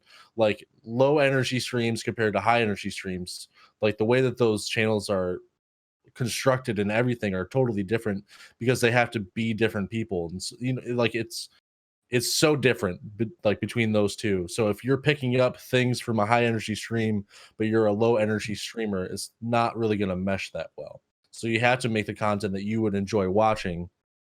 And it's difficult. Like it's not the easiest thing talking all the time and being loud and excited or whatever, but if it's something that you enjoy watching, that's something you have to condition yourself to be able to do, and it does take a lot of practice. And it's really, really hard to like put yourself in that mentality. It's really hard. It takes a long time if it's not something that you just pick up easily. Like I had to work at it, you know what I mean? And I'm still not great, but like you have to make content that you enjoy watching. That's the bottom line. Right. Just because it doesn't come naturally doesn't mean you shouldn't try to work at it, right? Right. Yes. For sure. Sadomi, Don, anything else to add on there? Yeah, I'm just loud naturally, so that I think that's where my like energy comes from. But I me personally, like I like streams. I'm not sure if everyone does or not, but I like streams with music in the background. That kind of helps, like the lulls and the silences that go on during, because they happen. There are times where you don't say anything and chat doesn't say anything, but music is going on. So that helps a lot. Also music helps you put yourself in a better mood and maybe different mindset. Maybe energy. Who knows? But if you look back and you watch your VODs and you're not smiling, then I think that might be a key. I watch my VODs and there are some bad ones and then there are some good ones, because not every stream is perfect, and no, you're not perfect every second of your life on stream, So I go back and I watch the terrible times to see what I'm doing wrong, and then but I watch my VODs just to critique myself. And honestly, if you aren't smiling while you watch your VOD, then maybe something has to change, Cool. British, anything else there? No. All right, man. Thank you for calling in again, week No after week. problem. Really do appreciate all the questions, man. Awesome No stuff. problem. I enjoy it. See you next week. See you next week, See dude. Have a good one. All right. We are at 12:20, guys. So once again, calls are open. If you want to jump into the show, just like British did, I'll post a link for you right there. You get priority as a caller. And if you want to ask questions, make sure you start doing that in the next couple minutes here, because we'll be running into the rest of our queue up to the show end. So next question is going to be from DoDragon567. Said, during a stream, if no one is in your chat, do you sit there and just play without talking while you wait for someone to enter chat so you can interact with them? So no one's in my stream. Do I just sit there and wait? What do I do? Throw this to Sadomi first. No one's in your stream. Has anyone been in? So this is like more of a two-part question for me. So one, the first question is, why is no one in your stream? And two, what are you doing to fix that first and foremost? Because there's no point in streaming if you have 0 viewers, if you're not doing anything else like outside. Like if you don't have like a reason for people to come watch your streams at the start and you're sitting at 0, then go do something else where you do that. Because I think the first thing you should do is either just, hey, tell somebody, hey, I'll be streaming, I'm doing a show, come by. Like, get people in first of all. Like, worry about the show after you know you're gonna have people in the door. But definitely, if you're still streaming though and you have add people in, no one's still there, make content while you're streaming. If you can't take at least 30 minutes out of your stream and like chop that up and make it into something beautiful to show people that'll get people interested, then you need to work on doing that. Because I think syndicating your content is the most important thing to do. Like if you have a great like set, because 3 hours of great stream is better than 8 hours of like just boring silliness. So have a good 30 minutes, work on it, make it exciting, and then go show people that, hey, this is what I do during my streams, come by my streams, get people in, and then recreate that. Gotcha. So it's a discoverability issue first and foremost. Yeah. What kind of saying? Yeah. Okay. Yep. Don, what are your thoughts? Yeah, so I'm gonna ignore the whole discoverability issue and just go with you stream and you have 0 viewers. What do you do, right? And kind of what I do or what I did when I first started, and I've learned there's some other podcasts. I can't tell if it was this podcast in particular or if it was another one when I first started streaming. You stream as if you have 100 views. You know, like you talk about your gameplay, you talk about, you know, like it depends what you're doing. Like if you're playing a shooter game, you know, you just talk about, you know, this person killed me, what are they doing, why are they camping, you know, all that. You just basically talk about the gameplay, and it's kind of like a play-by-play thing. It feels weird in the beginning to talk to nobody and no one's listening, you know, but after a while, it's kind of this weird skill you develop over time, you know, and you kind of just do it. Like I just kind of do it naturally. You just Streamer comment brain. on, yeah, just dumb stuff, you know, all the time, you know. But just kind of just commentate on your own gameplay, you know. That's the way someone will show up, and then when they pop in, you'll be ready, you know. But until then, you know, whenever it also helps. Like now, sometimes when I have like people in my chat and people are lurking, they're not doing anything, right? They're working, you know, whatever they're doing, you know, and no one's talking. I will still talk to my chat just by commenting on my gameplay, you know. So it's a skill you learn to get views, and it's a skill you still use whenever chat is dead, you know. So it's actually something you should try and work on because it's still useful. Mm-hmm. Fair enough. Vel, you have thoughts? Yeah. You should never really know how many people are in your channel. Turn that view count off because it really doesn't matter. Like obviously you know how many people are talking in your channel because you're looking at the chat box, as you should be if you're a streamer. But like everyone's been saying, like talk the entire time. Like there's no one's gonna show up to a channel to watch someone only play games. You know what I mean? Like you show up to a Twitch channel to connect with that person. And so if that streamer doesn't show any reason for you to connect with them, you're probably not going to stick around too long. So you definitely should be talking as much as you can, no matter how many people are chatting or watching. Like you definitely need to act like you're putting on a show for people, because that's what it is. Even though nobody's watching, you still need to play that part of an entertainer, because if you're not doing it right now, the assumption is that you're also not going to do it when they're there, and it'll help you just get that practice in of just being that entertainer that you're trying to be anyway, because you're never gonna, like, you can say, yeah, I'm entertaining when people are around, but like if no one's around, then what are you really saying? You know what I mean? Like you gotta play that part. You have to be the Jimmy Fallon of gaming. You know what I mean? Like Jimmy Fallon on Twitch wouldn't just sit there. You know what I mean? He's an entertainer. He knows that he needs to talk the entire time.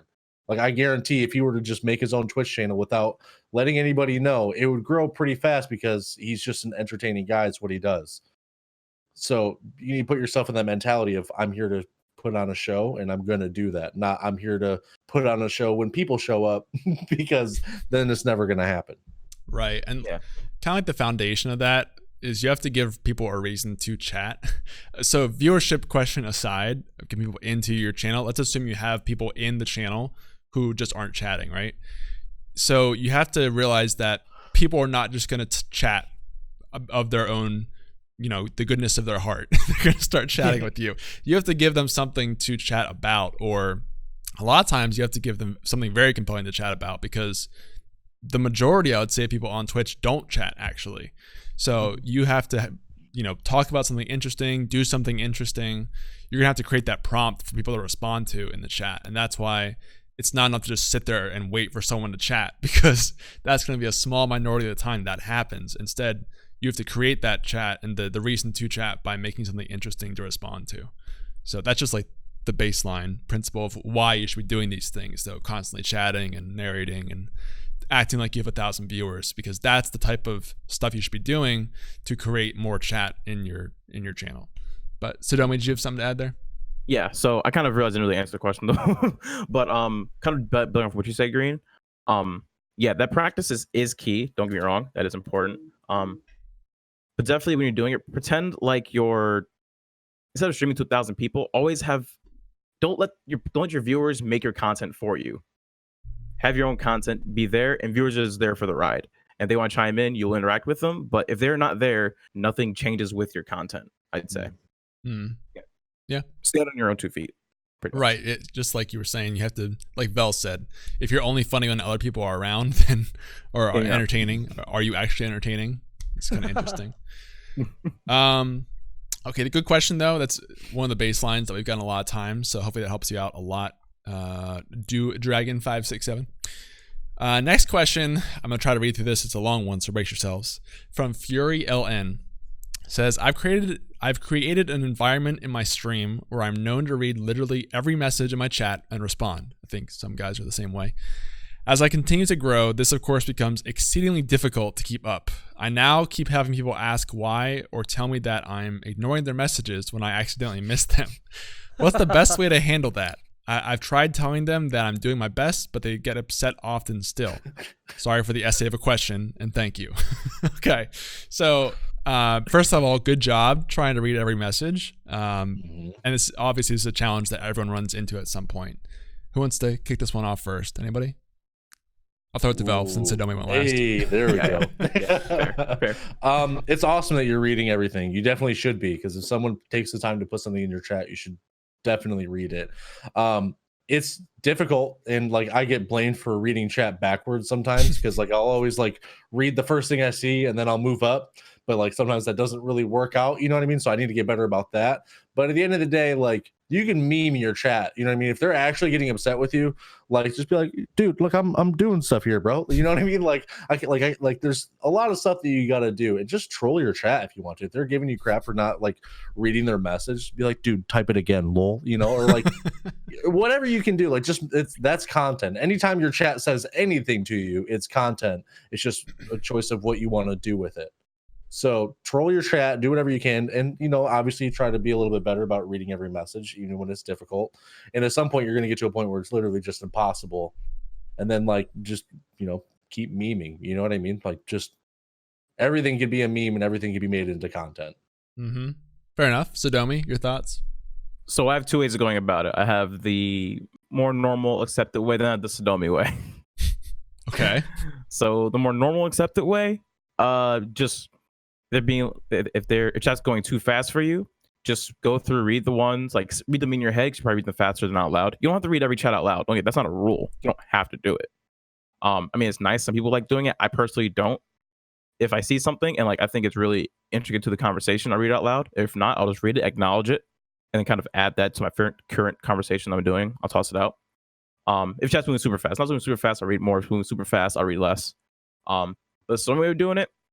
If I tell people, if you say something in chat that I don't think is important or doesn't really like keep going with what I'm doing, I'm not going to read it out loud. I'll read it. Like I'm reading chat. I'm always reading chat. I'm always reading like through because I can read super fast going through. But I'm usually playing Rocket League or I'm already in the middle of a tangent. And my brain has 2 channels. I don't have 4-channel memory in my head. I have dual channel.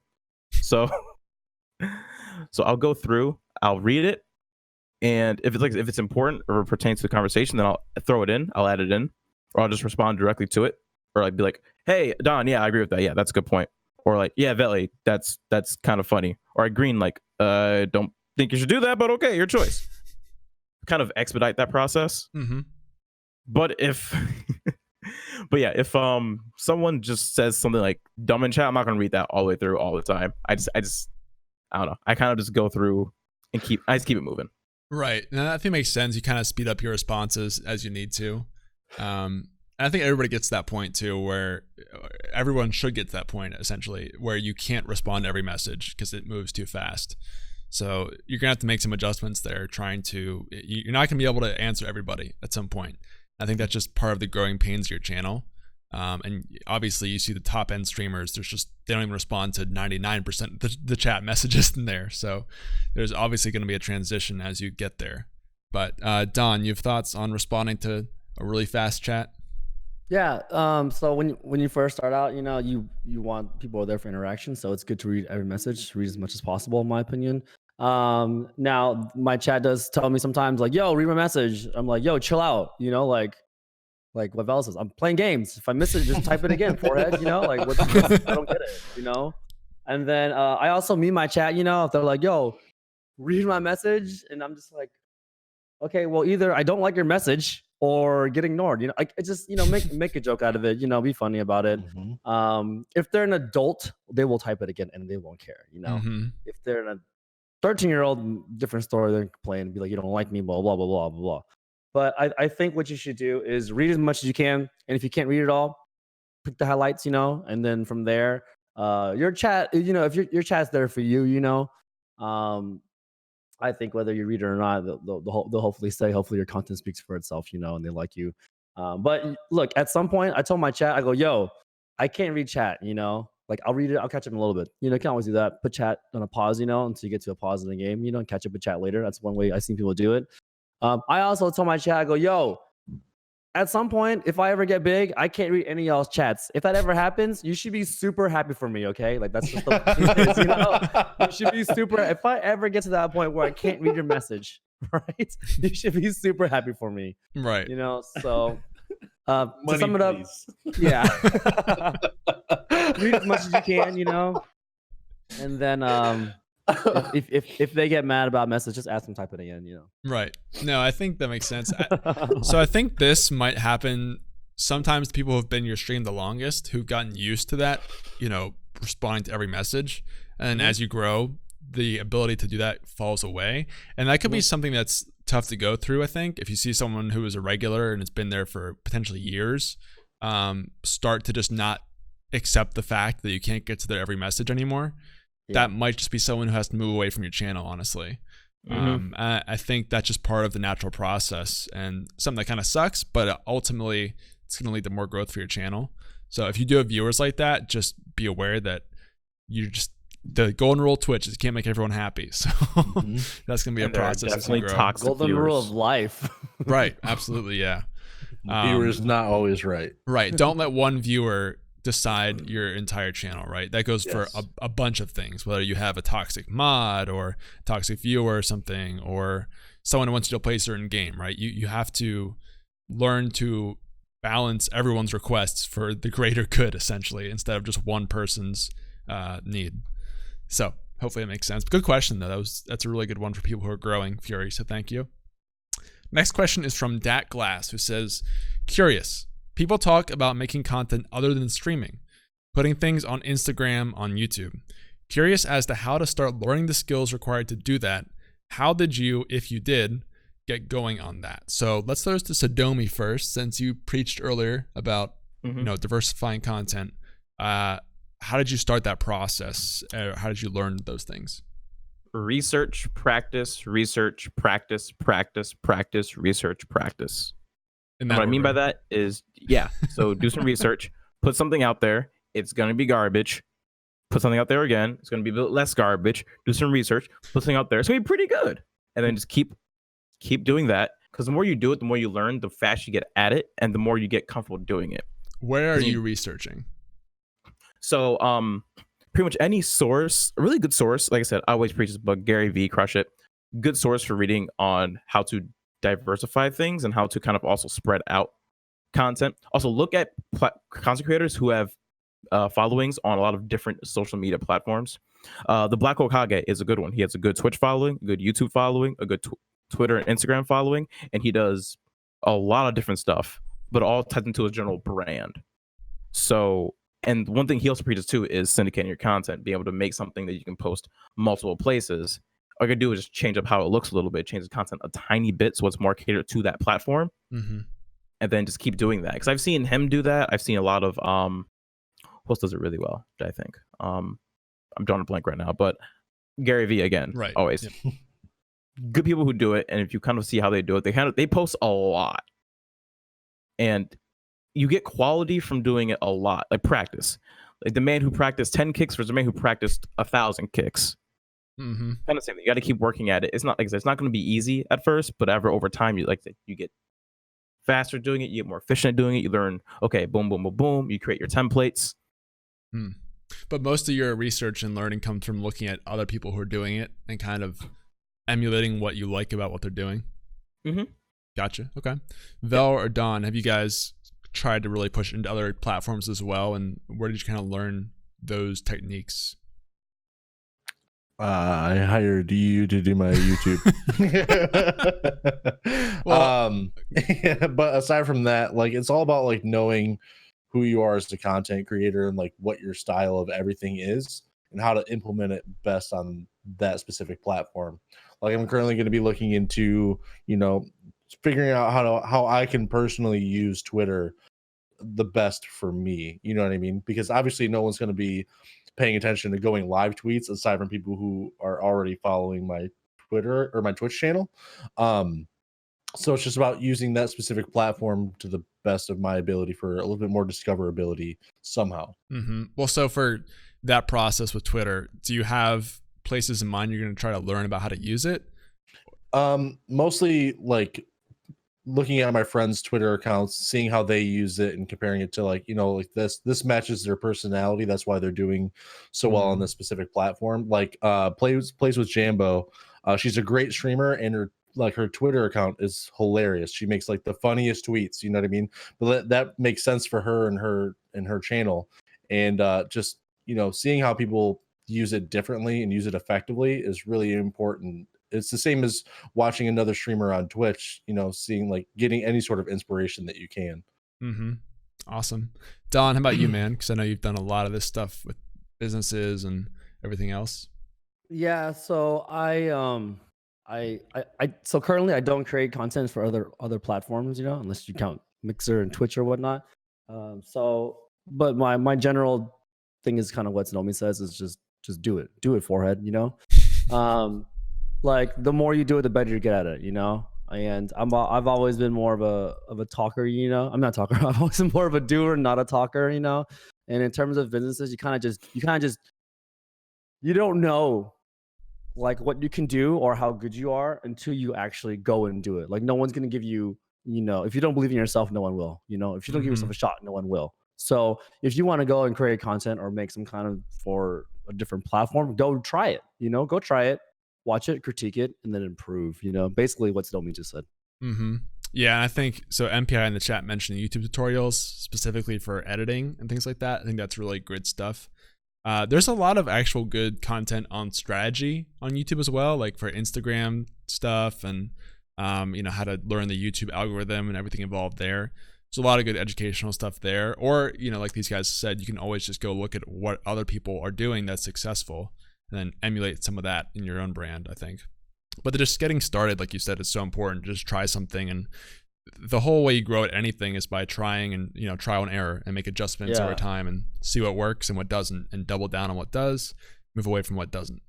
Yeah, I feel like I got this question a lot in my chat. You know, they're like, "How do I start streaming?" You know, and then I always just, you know, people spend, I think people not waste, but they spend a lot of time like preparing themselves to do something. You know, and when I think you should just do it first, and then from there just making improvements. That's how I would approach it. Kind of just dive in head first.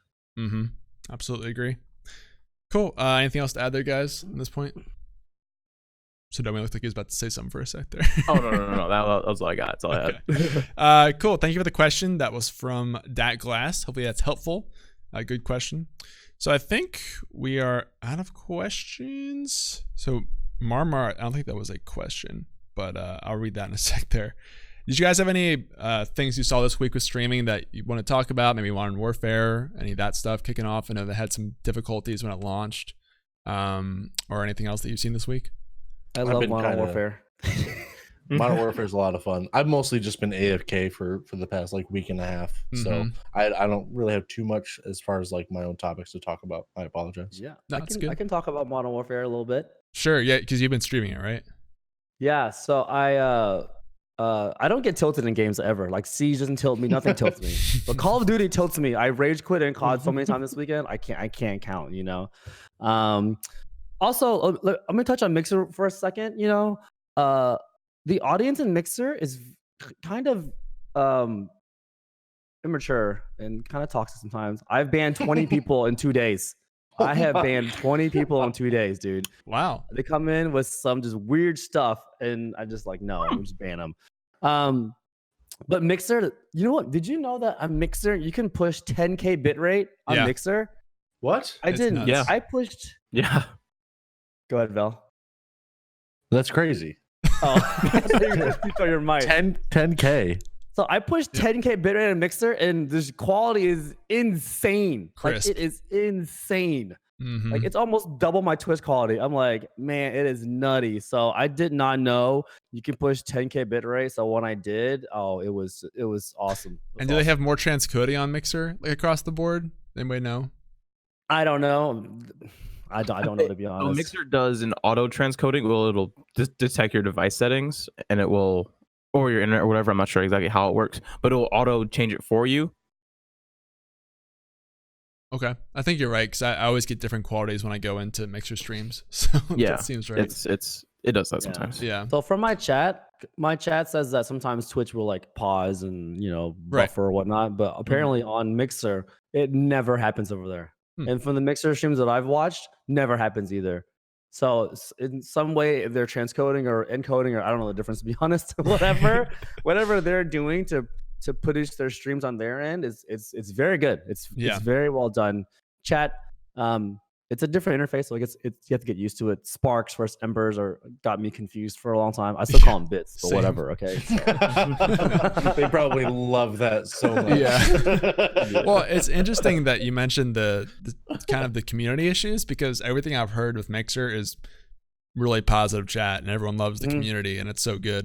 You're the first person I've heard to say something like that, actually. Yeah, my chat told me that it's because I was on like the up and coming streamer for like 5 hours for my entire stream, that I get a bunch of new people and they just want to troll. That's what they're saying. That's the issue. But I literally have banned more people on Mixer in 2 days than I have in Twitch in 9 months. Right. Gotcha. MP, I was saying that might just be the Call of Duty community, though. Like, if that's what True. Yeah, I think it's just because like that too. Because I've had the opposite experience. Like on Mixer, I'm usually fine. My chat's a little slower, but like I never have problems. I go on Twitch, I get called a monkey and a banana every like 20 minutes. Yeah. Classic. So I'm. So Class Truck has a question. It says, how do you guys deal with toxicity in chat and on social media in general? So that's a pretty general question. Dealing with toxicity, Sadomi? Go ahead. 2 ways. One, toxicity should never be met with toxicity. I don't know about that, dude. But sometimes you gotta lay the law down. Because the reason why I say you shouldn't make toxicity because one, then it's putting you in a bad mindset. Because the way I feel, if someone has the effort to go into your chat and call you bad names, trying to like hurt your feelings, like what is that person going on in their life? Their life freaking sucks. Their life sucks. Simple as that. They have nothing better to do with their time. They have nothing better with their time. Okay. So what they should do is they should go and do something with their time. Maybe like read a book because their IQ is like not nearly anything. Like they're just waste of time. Don't even give them the time of day. Okay, waste of oxygen. They'll die soon anyway. No one's gonna miss them. So Okay. You're not helping your point out at all right now. I'm not gonna lie. I'm not gonna. You're more on my side right now. Is what it sounds like. Yeah, but if it's becoming an issue, every little bit does get you a little bit, unless you have created that wall for yourself. Like me, I know I am thick-skinned until you get to the flubber, then I'm soft. Like I get to a point and then I'm like, okay, no, I ain't doing this anymore. So if it's happening once up, don't even mention it, ignore it, just ban, all right, whatever. But if it gets to a point, I'm like, it's done too much, or it's like an easy target. All right, listen, don't come here and call me something. Guess what? I'm gonna go right back at you. I'm gonna ban you because I don't care what you have to say because you have nothing important to say, and I'm gonna keep doing what I'm doing. Okay, go have fun doing nothing. Gotcha. So you have a little bit of patience before you go into that full ban hammer mode. Yeah. Oh no. If you say some dumb stuff, you get insta banned. Like you don't. Like I don't care. Make a new account. You know better. Gotcha. But if I actually physically respond to you, then I'm like, okay, that's it. You're done. Cool. Gotcha. Okay. Vel, you want to give your perspective on this? Yeah. So if someone comes in and they try to like, ruin my time as a streamer, like I'm very thick-skinned. Like it takes, a couple special things to like really make me mad, which in that case, like all I'm going to do is I'm going to ban you and I'll be like, hopefully your parents start giving you the attention that you need because clearly you're not getting it from them and you're not going to get it from here. Really standard stuff, what people say to other people. But mostly I troll people right back. And like, it's pretty rare that like I time someone out. Like if someone's worth being timed out, most of the time they're worth the ban because they're not really trying to be a part of the community anyway. But get a little bit of free content out of that, man. Like give someone a quick chuckle or whatever. If someone's actually trying to be an a-hole, it's really not that big of a deal. Like it's not much of an issue if you're gonna, kind of be an a-hole back. Like it's your content. Someone's coming in trying to ruin it. Like, call them out. Tell them that they suck, and then tell them also, like, usually what I like to do is I'll be like, hey, you suck. You're a terrible person. I hope your car breaks down, but also have a great day. I love you. You're banned. Like that usually gets some, some laughs and whatnot. Just, that's free content to a certain point to where they just need to get out of there. Right. Okay. Don, what do you think about dealing with toxicity? Yeah, I swing with Vel. I kind of fight fire with fire, They come and be toxic with me. I troll them back, Mm-hmm. I'm a troll. I go to other chats. Sometimes I'm a troll there too, So maybe it's in my nature, but I kind of get a laugh out of it, Mm-hmm. They say some dumb stuff in your chat, I troll them right back, and that's something that probably takes some getting used to, some time, I have thick skin, but sometimes, things get to me, Mm-hmm. and when that happens, I just ban them. Everyone has a limit. Everyone's got a point, but I kind of I have fun with it. I don't take it too serious. It's streaming, it's the internet. The internet's a weird place, I don't take it too seriously. Mm-hmm. Yeah, I think you have to be careful with that too, because I think it can be really good to make more content out of that, like you guys said. But there is a line where maybe that person goes too far, or you let it get to you eventually. Or I've seen that happen a lot on stream. Some streamers, for example, will try to say like, it doesn't affect them, but that they end up going on this 10-minute rant about that person. And ultimately it kind of looks like the person did affect them. So you have to be careful about that. You don't want to end up giving the person more attention and then kind of incentivizing other people to do the same since they just saw it get a rise out of you. But I think that's one thing. Yeah, go ahead. Yeah, and that's one thing too. I also like try to mitigate as well, because at the end of the day, it's your stream. No one's gonna remember who that guy was. Mm-hmm. I don't remember half their usernames, but they remember you. So the way you respond will stay with you forever, because it's the internet. It stays with you forever. So try not to always not trying to. And for me personally, I know that once I I don't go for body shots. I go for kill shots. Mm-hmm. So I try not to like even start, because once I do, you can be like, oh, you're ugly. I'm like, yeah, go drink bleach, like, please go.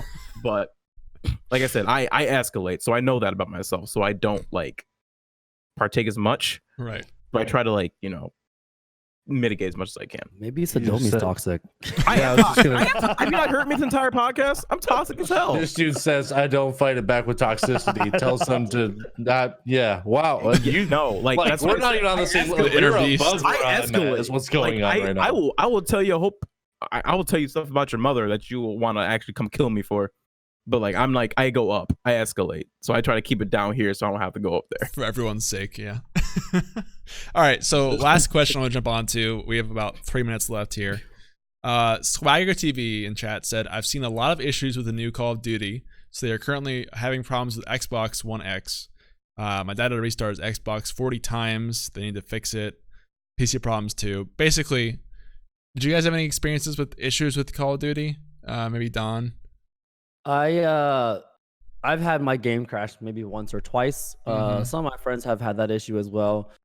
This is from a PC side. I'm not a console guy, so I don't know. But I have seen some streams where they have like texture issues as well. But it's a new game. Almost everyone's playing it, and they're gonna have patches, they're gonna have hot fixes, they're gonna have updates so for now, if you're having issues with it, and the restarts aren't working, you might have to just wait for a hot fix or a patch. They'll get it right eventually, but it just takes some time. It's a popular game, and their servers are stressed out. Things are not fixed. But me personally, I haven't really had any issues with the game. I've been lucky to play the game and enjoy it, somewhat enjoy it. You know what I mean?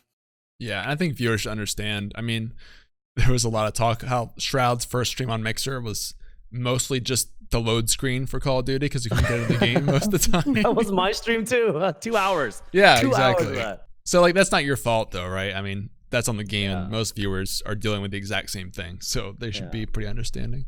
Well, basically like the Call of Duty's version of the Fortnite black hole. That's what it Yeah, was. basically, it's all the marketing these days, Vel or Sadomi, anything else to add on that at all? I had to lower my bit rate from 6,000 to 5,000, which made me upset in order for my stream to handle it somehow. But other than that, I haven't had any issues at all. Cool. Yeah, hopefully, I'm sure they'll fix it pretty quickly considering it's a big game. So I hope so. 5,000 is not my thing. not your style. No, I'm too good for it. I mean, I understand. All right, I think that's going to do it for this week. So we're going to go ahead and just kind of wrap up with you guys, and then I'll say some things at the end here. So Don, what should people know about your stream? Where can they find you? All that stuff.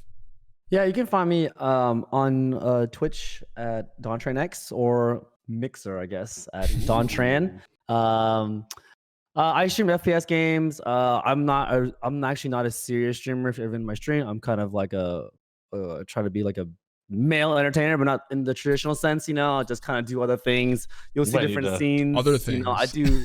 Yeah, I do a lot of things in my stream. So if you want a Shroud gameplay, it's not here.